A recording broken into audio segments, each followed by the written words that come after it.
बाबा का ये उद्देश्य आपको कैसा लग रहा है कि बाबा का उद्देश्य मुझे बहुत अच्छा ये इस तरीके से अच्छा नहीं लगा कि आप किसी की आप ये जस्टिफाई कर रहे हैं। हो सकता है इसके पीछे ये मैं इसकी पूछना चाह रही उसके पीछे उद्देश्य में ओनली राजनीति है, इसके अलावा इसका कोई औचित्य नहीं है। सरकार को काम करने चाहिए, जो असल मुद्दे हैं उस पर तो काम करती नहीं है सर। इसके पीछे ओनली ये है कि जो आने वाले चुनाव, सरकार अपनी नाकामी, जो योगी जी नाकाम हो चुके हैं अपनी सरकार में, उसकी छुपाने के लिए सब किया जा रहा है, इसकी आड़ में किया जा रहा है। हो ये 10 सीटों पे चुनाव होने वाला है, 10 सीटों पे इसका इम्पैक्ट क्या पड़ता है ये तो नहीं, लेकिन इसके पीछे का मर्म ये है कि जो लोग अपने घर में, जो चंद लोग थे, कावड़ 1 महीने चलेगी, साल भर तो चलेगी नहीं कावड़, एक चंद महीने कावड़ चलती है, चाहे वो हिंदू हो चाहे मुसलमान हो, वो एक छोटा रुपया कमाते हैं, कोई बहुत बड़ा अमाउंट नहीं कमा लेंगे। फल वाला व्यक्ति आप खुद बता सकती है, क्या वो 5 लाख रुपए कमा पाएगा? वो 1000, 2000, 5000 एक सीजन में, इससे ज़्यादा क्या कमा लेगा मैम? तो इससे ज़्यादा वो नहीं कमा पाएगा। इसीलिए ये है कि धार्मिक, इसके पीछे जो है राजनीतिक अपनी नाकामी है वो छुपाई जा रही है योगी जी की। आपका नाम क्या है? कावड़ से यात्रा सिर्फ मुजफ्फरनगर से निकले, उत्तर से निकलेगी। दिल्ली लोग कावड़ लेने नहीं जाते, हरियाणा लोग नहीं जाते, पंजाब वाले लोग नहीं जाते। बताओ मुझे, सभी तरफ से तो कहीं ऐसा डिसीजन नहीं होता, लेकिन यूपी में ऐसा डिसीजन होता है। पता है क्यों? क्योंकि यूपी की सरकार डंकी की चोट पे हिंदू मुस्लिम कर रही है। अब से पहले लोग कह रहे थे कि यूपी में हिंदू मुस्लिम हो रहा है, लेकिन मान नहीं रहे थे। मैंने ट्रकों पे एक लाइन, जो ट्रक होते हैं बड़े बड़े, इन पे एक लाइन बहुत अच्छी सी लिखी हुई देखी है कि लाल मिर्च हरी मिर्च, मिर्च बड़ी तेज है, मालिक हमारा सीधा साधा, चमचे बड़े तेज हैं। तो ये जो बीजेपी के चमचे हैं ना, मतलब भाजपा की सरकार ने, योगी जी ने तो कह दिया कि नाम लिखा जाएगा, और खुद उनके मुंह से, जुबान से एक शब्द नहीं निकल रहा कि उन्होंने ऐसा डिसीजन लिया क्यों।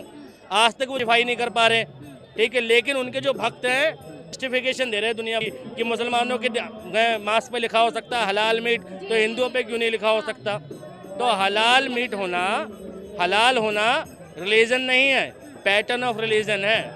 हलाल जो है हिंदू भी बेच सकता है। कारीगर, एक हिंदू का ढाबा हो और वो मुस्लिम कारीगर रख के, देखिए हिंदू की दुकान हो, मुस्लिम कारीगर रख के हलाल बेच सकता है। हलाल मांस को काटने का एक पैटर्न है कि सारा ब्लड बाहर हो जाता है उसका, उसमें झटके में ब्लड अंदर रह जाता है, बस इतना ही फर्क है। तो हलाल तो कोई भी बेच सकता है। और अल कबीर नाम की कंपनी, जिसका स्वामित्व जो कोई हिंदू करता है, वो हलाल है। तो हलाल का रिलीजन से कोई लेना देना नहीं है, हलाल तो एक पैटर्न है। और आम हलाल होता है क्या? मुसलमान सब्जी नहीं खरीदता, वो हलाल देख के खरीदता है। आम जो देख के खरीदता है वो हलाल देख के खरीदता है। या मर रहा कि सिर्फ मांस के अलावा ऐसी कोई चीज़ नहीं जो हलाल देख के खरीदता हो, ठीक है। वो सिर्फ दुकानदार से देखता है, सब्जी ठीक है तो खरीद लेता है। सब फलों को रिलीजन नहीं है, उस पर ज़रूरत ही नहीं है।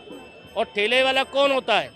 हमारे समुदाय, हमारे भारत का सबसे गरीब तबका जो ठेला लगाता है, और उसको भी अपना रिलीजन दिखाना पड़ रहा है। उसको 2 वक्त की रोटी कमाने के लिए अपना नाम और अपना धर्म आगे करना पड़ रहा है। और उसके सामने कितनी बड़ी कठिनाई है कि उस यात्रा से उसने लगाई। बाबा जी की राजनीति जो है वो खत्म होने के कगार पे है, और बाबा जी अपने आप को पुनर्जीवन दान देने की कोशिश कर रहे हैं। पिछले दिनों उड़ती उड़ती खबर आई थी कि योगी जी अपने सीएम पद से हटने वाले हैं, फिर वापस से हाथ रख दिया।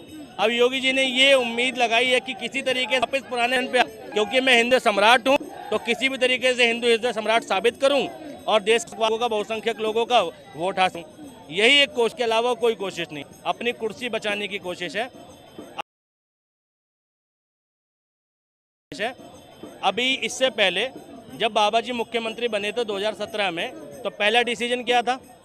पहला डिसीजन था जितने भी बूचड़ खाने हैं, मांस की दुकानें, मछली की दुकानें, वो बंद होंगी। बाबा को मांस से दिक्कत थी? नहीं, क्योंकि प्रदेश की 70% जनता मांस खाती है। नहीं ना बाबा को दिक्कत थी, ना प्रदेश की जनता को दिक्कत थी। ठीक, बाबा को मछली से दिक्कत थी? नहीं। दुकानें बंद होते ही हिंदू खुश, देखो मुसलमान टाइट हो गए, देखो मुसलमानों की दुकानें बंद हो गई। फिर बाबा ने क्या कहा कि भैया दुकानों पर टाइल वाइल लगा लो, साफ सफाई लो, शीशा वीसा लगाओ, और वापस से दुकान खोल लो। यानी जो दुकान कबाड़ में चल रही थी अब वो शोरूम बन गई है। यानी मांस बेचना तो मैं ये कहना चाहता, यानी बाबा को मांस से एलर्जी नहीं थी, बाबा को राजनीतिक उल्लू सीधा करना था उस वक्त भी, और बाबा को अब भी अपना राजनीतिक उल्लू सीधा करना है। क्योंकि जितनी दुकानें उस वक्त थी उससे ज़्यादा दुकानें इस वक्त होंगी मांस की।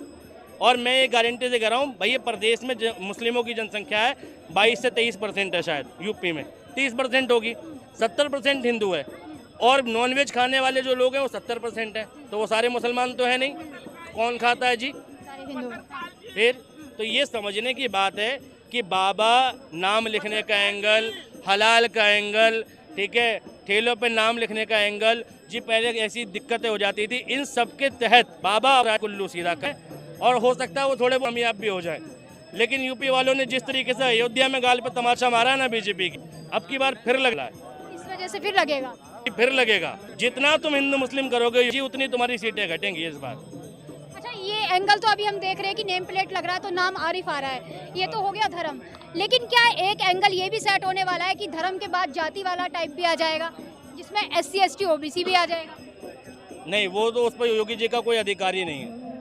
जाति वाला अगर ये कर भी आएंगे तो यहाँ पे फंसेंगे, और कोशिश करी है इन्होंने एक दो बार उस पर खेलने की, लेकिन विफल रहे। तो जाति वाला तो नहीं, ये सिर्फ एक धर्म का ही एजेंडा खेल सकते हैं, और उसमें थोड़े बहुत कामयाब हुए थे ये 2014 में, 19 में, 17 में, लेकिन अब नहीं होंगे। प्रदेश की जनता समझ चुकी है ये बहुत बड़ी हार। अभी 10 सीटों पर उपचुनाव है यूपी की, 10 की 10 हारेंगे।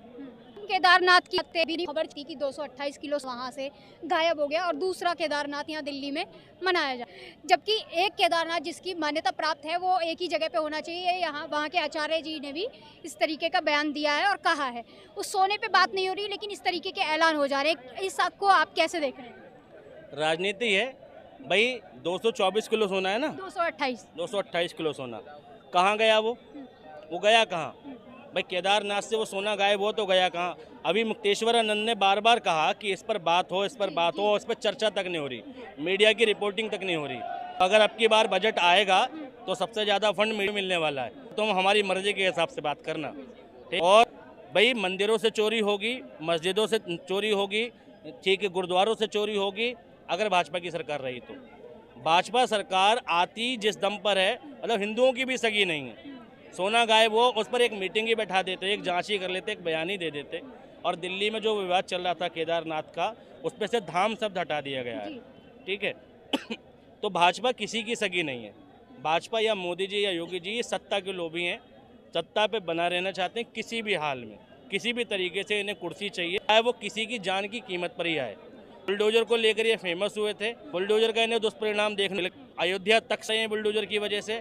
अब ये इनका एकमात्र एजेंडा बचा है कि धर्म धर्म खेल लो, कावड़ियों पे फूल बरसाएंगे, नमाजियों पे लाठी। ये इनका अपना पुराना पैटर्न है, एक समुदाय को दबाएंगे, एक समुदाय को उठाएंगे, और देखे कि ये भैया आ गया हिंदू राष्ट्र।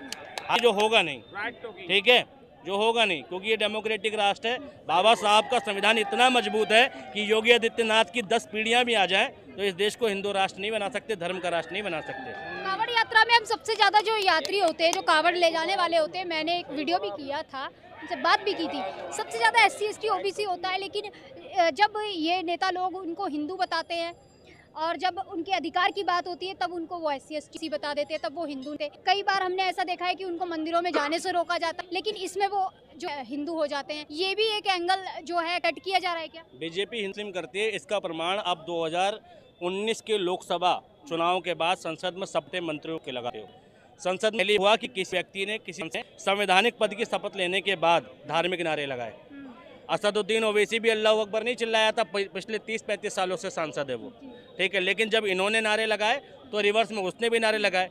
मैं तो दोनों नारों का विरोध करता हूँ, फिलिस्तीन की भी जय हो। बिल्कुल। संसद में ना तो आप भैया जय श्री राम लगाओगे, ना संसद में अल्लाह अकबर लगाओगे, ना जय फिलिस्तीन लगाओगे। संसद में एक नारा एप्लीकेबल हो सकता है, भारत माता जय, बस। इसके अलावा किसी और नारे की जगह नहीं है। संविधान की जय की, मतलब देश के तांत्रिक सिस्टम, देश से रिलेटेड कोई भी नारा आप लगा सकते हो, लेकिन धार्मिक नारा नहीं लगा सकते, वो गलत है और ये लगना भी नहीं चाहिए। तो ऐसा क्यों हुआ कि बीजेपी आती है धर्म का नारा लगाती है? जरूरत क्या थी? आज बीजेपी किसी भी रैली में जाती थी, जब उनकी सरकार थी, जब वो थोड़ा उरूज पे चल रहे थे, तो अभिवादन जय श्री राम से हो रहा था। जैसे ही हार गए, खत्म हो गया। तो बीजेपी हिंदुओं की भी सगी नहीं है, उसको राज चाहिए, उसको सत्ता चाहिए। मोदी जी सत्ता का सुख बुझाते हैं किसी से।